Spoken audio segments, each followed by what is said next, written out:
Bonjour! On sait où trouver des guides, des conférences, des astuces, des outils pour être bienveillant avec ses enfants. Mais quand on pète un plomb, quand on crie, quand on hurle, quand on tape, quand on tape dans un mur, quand on balance un objet par terre et qu'on exprime avec rage sa colère, qu'est-ce qu'on fait après? Je m'appelle Mélanie Rouen, je suis l'auteure du blog harmoniefamiliale.fr que je t'invite à aller visiter, sur lequel j'ai confectionné un guide que je t'offre gratuitement, que tu peux télécharger donc directement sur le site, et qui te guide en 5 étapes pour aller à l'harmonie avec tes enfants. La première chose à faire en cas de pétage de plomb, c'est de faire baisser la tension.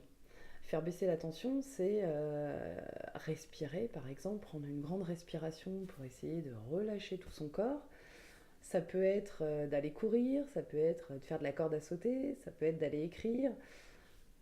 Faites ce qui vous correspond pour vous aider à faire baisser la tension. Si vous restez dans le conflit, en fait le conflit va être de plus en plus fort et vous n'allez pas vous en sortir, ni vous ni votre enfant, et ce sera bénéfique pour personne.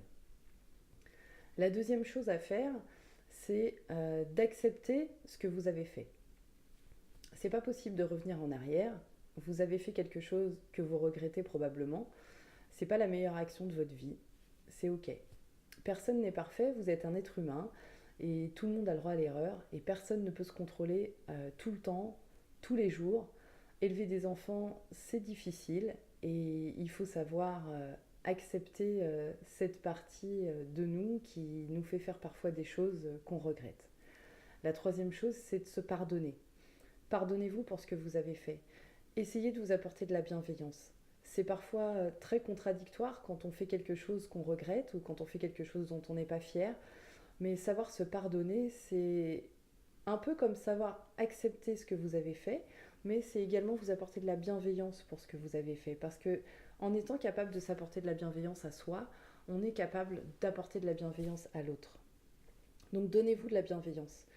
Vous avez fait ce que vous avez pu faire à ce moment-là et vous n'avez pas pu faire autrement. La quatrième chose à faire, c'est d'aller voir votre enfant et d'exprimer ce que vous avez ressenti en utilisant la première personne, en utilisant le je. Voilà. Quand je t'ai vu faire telle chose, moi je me suis sentie de telle façon. Alors du coup, la seule solution que j'ai trouvée pour gérer cette colère que j'ai ressentie, cette frustration que j'ai ressentie, cette tristesse que j'ai ressentie, c'était de faire ça.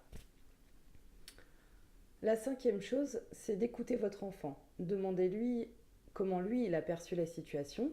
Demandez-lui ce que lui il a ressenti. J'imagine que ce que j'ai fait, ça a dû te faire de la peine. Peut-être que je t'ai blessé, c'est ça? Est-ce que tu te sens triste? Est-ce que je t'ai fait peur? Écoutez votre enfant vous parler de son ressenti au moment où vous avez fait quelque chose que vous regrettez, au moment où vous avez fait votre pétage de plomb en gros. Et écoutez ce qu'il a à vous dire. C'est important pour lui de libérer et d'exprimer ce qu'il a ressenti par rapport à ça.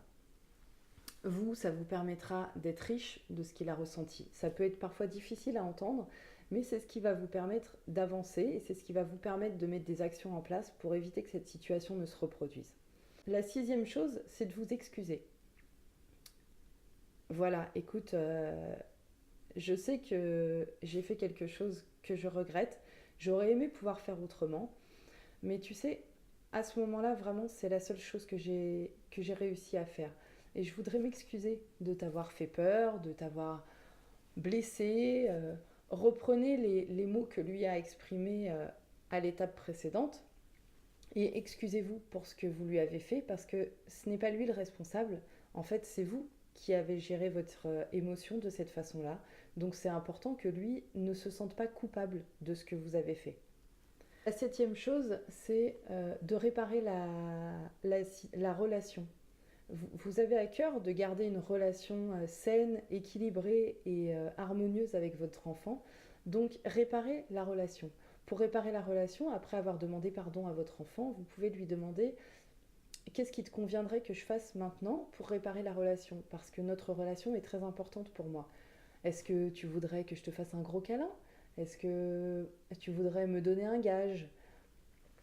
En réparant la relation, vous apprenez à votre enfant qu'il a le droit lui aussi de ne pas être parfait et que c'est important quand on aime quelqu'un de s'excuser, mais aussi de réparer après et de demander à la personne à qui vous avez fait du mal de vous suggérer lui-même quelque chose à faire pour réparer cette relation, pour que lui se sente considéré et pour que lui se sente impliqué dans cette réparation.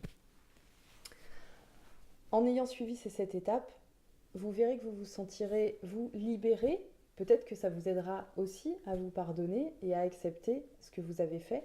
Et vous allez permettre à votre enfant de se sentir considéré dans toute sa personne.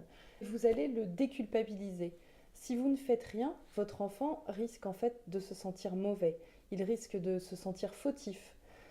Et pour épargner à votre enfant cette culpabilité, n'hésitez pas à appliquer ces 7 étapes à chaque fois qu'il se passe quelque chose de difficile pour vous et pour lui.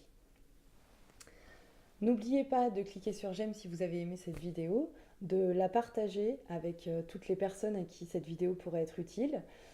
Vous pouvez vous abonner à ma chaîne et n'oubliez pas d'aller télécharger mon guide gratuit qui vous guidera vers l'harmonie avec vos enfants en 5 étapes sur mon site harmoniefamiliale.fr. En attendant une nouvelle vidéo, je vous souhaite une belle journée et je vous dis à bientôt. Ciao ciao!